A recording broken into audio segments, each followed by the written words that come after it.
inventory on page 69 or 68, bottom of page 68, and you'll see as we get into this how adamant they are about getting your reliance upon God, not people. They'll hammer this home to no end in this section.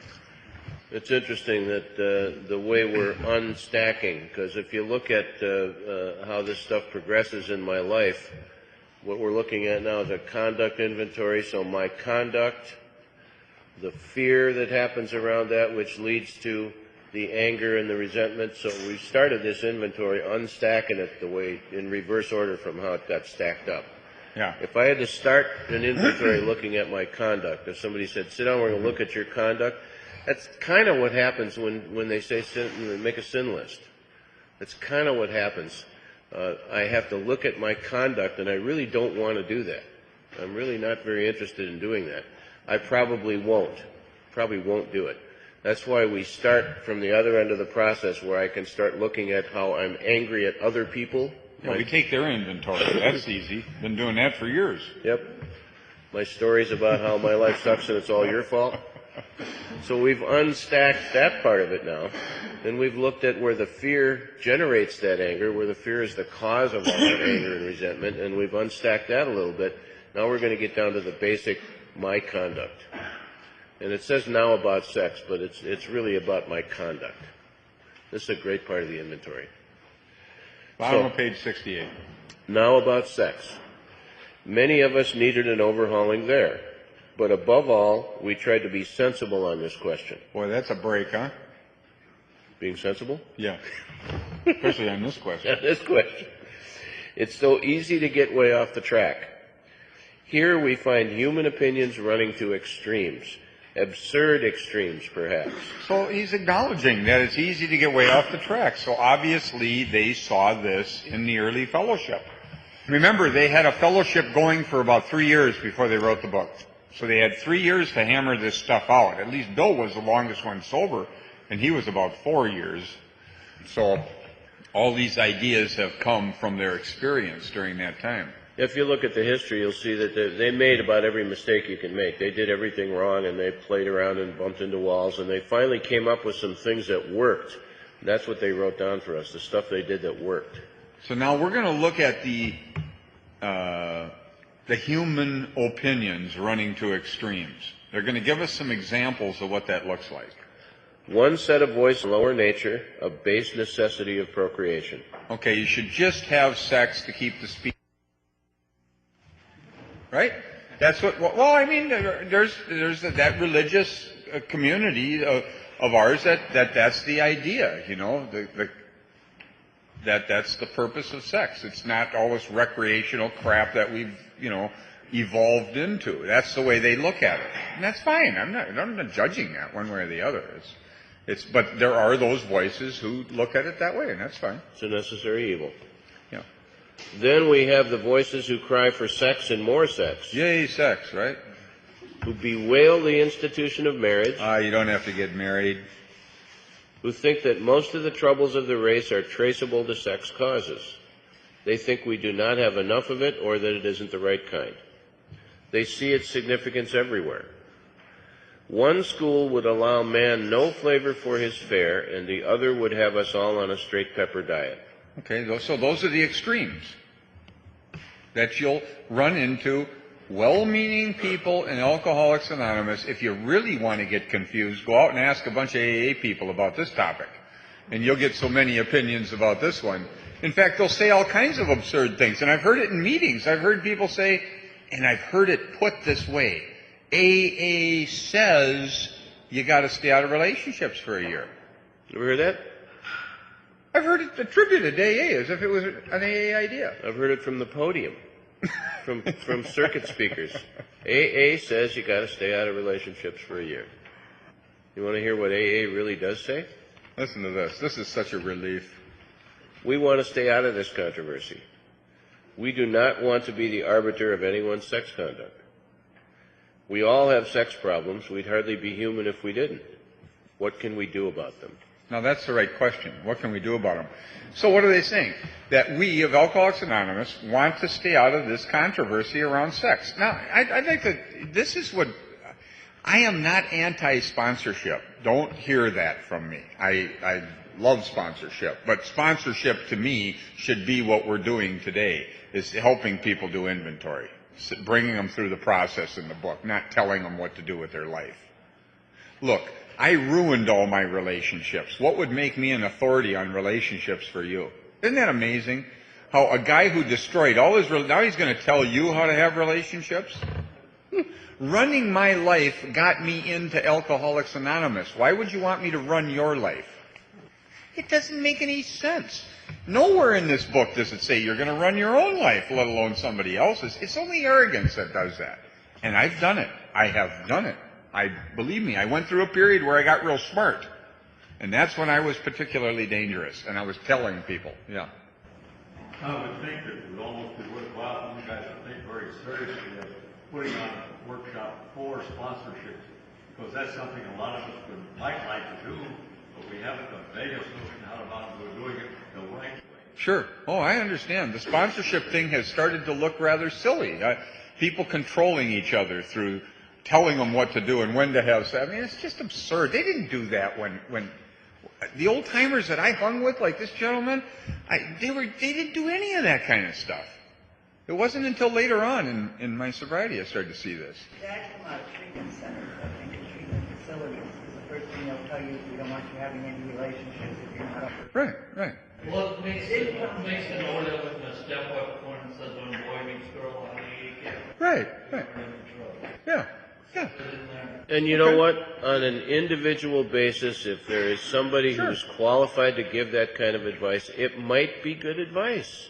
We're not judging whether it's good advice or not. What we're saying is that Alcoholics Anonymous does not say you have to stay out That's of right. relationships or That's that right. you should get into relationships. Yeah. We don't have any opinion about this. Yeah, you got something? I don't want to get sidetracked, but I was wondering what do you expect from sponsors? What's the for? Well, I would have somebody help me do inventory. I would have them help you go read the book with you. Go right through the process. That's all. See, so get some understanding of what I let the book sponsor me early on. I just did what it said, and it actually induced the experiences. I'll give you an example of this from my own life, because I think it's helpful to talk from examples. Now, I went through a period where I was reading the big book, and I got real smart. Okay? I did. I'm not proud of this. I'm rather ashamed that I did this, but I did it. Now, I'm telling people what to do, see? So I understand that this is a process that some of us go through. Not all of us, but some of us. Now, I'm sponsoring a guy. Now, I've done the inventory, but I'm not... You see, it takes some effort to sit down with a guy and walk through the book with him. And I was lazy back then. I just wanted to talk. You know how that is, you know? I'm too lazy to actually help him go through the process. So I'm into the talking mode. So we'll get together and talk about his problems. And he's bringing this relationship into it. And I'm about, I suppose I was 9 months sober, talking about problems and things. And I'm sick of it. Every time I meet with him, he's talking about this relationship with this woman, and I am frustrated. And this is my problem, not his. This is me. So one day I said something particularly stupid out of my frustration. I said something like, and it isn't exactly what it was, but it's close, something like I wouldn't sponsor him if he was in that relationship. Now, here I am, I'm trying to help a guy, and I've just driven a stake between me and him because of what I just said to him. In other words, I don't want nothing to do with you if you're going to be in that relationship. And guess which way he went? He said, see you later, and I don't blame him. He was right and I was wrong. Now, what would I do today? I would sit down and help him go through inventory and just help him look at this stuff so he can make his own decisions. Not me making decisions for him, but I was too lazy back then. See, but I got caught. I'll tell you what I learned out of it. I want to stay out of this controversy. I do not want to be the arbiter of anyone's sex conduct. That's what the book says. And that's the way I feel today because of that experience. I had to learn that the hard way, okay? But I pushed this guy right away from me with that nonsense, and that was a mistake. So I've made some mistakes. I acknowledge that. I learned from it, and I've never done that since. So now I've learned to let's just help guys do it. The word arbiter means literally like an arbitration in baseball, the guy who determines what's fair on the contracts, okay? I don't want to be the determiner of anyone's sex conduct. We all have sex problems. We'd hardly be human if we didn't. What can I do about these sex problems? That's a better way to look at it. This next paragraph. We reviewed our own conduct over the years past. Where had we been selfish, dishonest, or inconsiderate? Okay, now we're going to look at our conduct. What's my conduct been like around sexual relationships? If I've been married, have I been using sex as a weapon? To punish if I don't get what I want, or I'll withhold it, or I'll give it to get what I want, manipulate and control. Yeah, well, maybe. Maybe I just didn't care at all about whether she wanted it or not. I just go home and force it. That sort of thing. Yeah, what's my conduct been like? How about this? I've been single, and I've been fooling around with married women. What's been going on? Have I been screwing around with everybody? Didn't care if they were married or not? Didn't even ask. Didn't want to know. You know how that is, don't you? You just don't ask the question because you don't want to know. You just want to get what you can. Don't care anything about her. I'll lie to her. Maybe I'm married and I'm screwing around with other people, see? And I lie to these women and tell them, well, I'd like a relationship. I don't tell them I'm married. Or I say, well, I'm married, but I'm divorced, or I'm going to get divorced. We're not divorced yet, but I'm going to get divorced. See, this kind of stuff. What's my conduct been like around sex in a general way? Okay, you got it?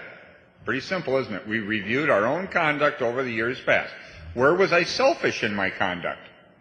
Where was I dishonest in my conduct? Or inconsiderate in my conduct? I'll give you an inconsiderate. Rick and I both happen to have exes named Pam. They're not the same Pam.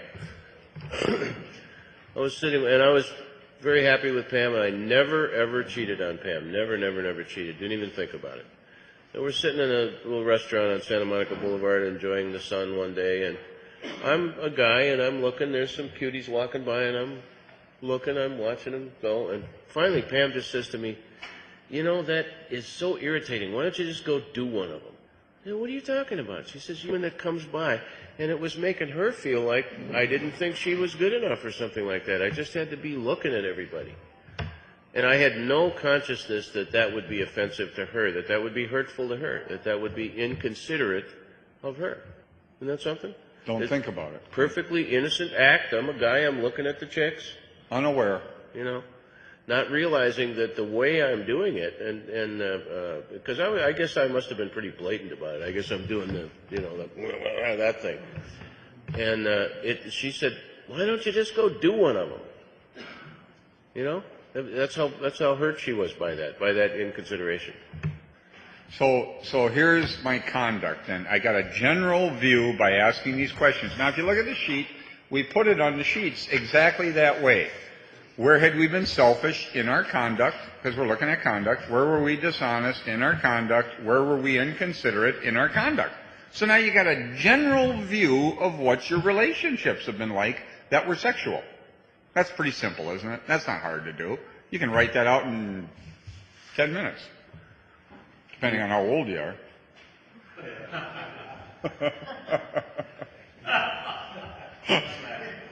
Yeah, what are you laughing about, Bob?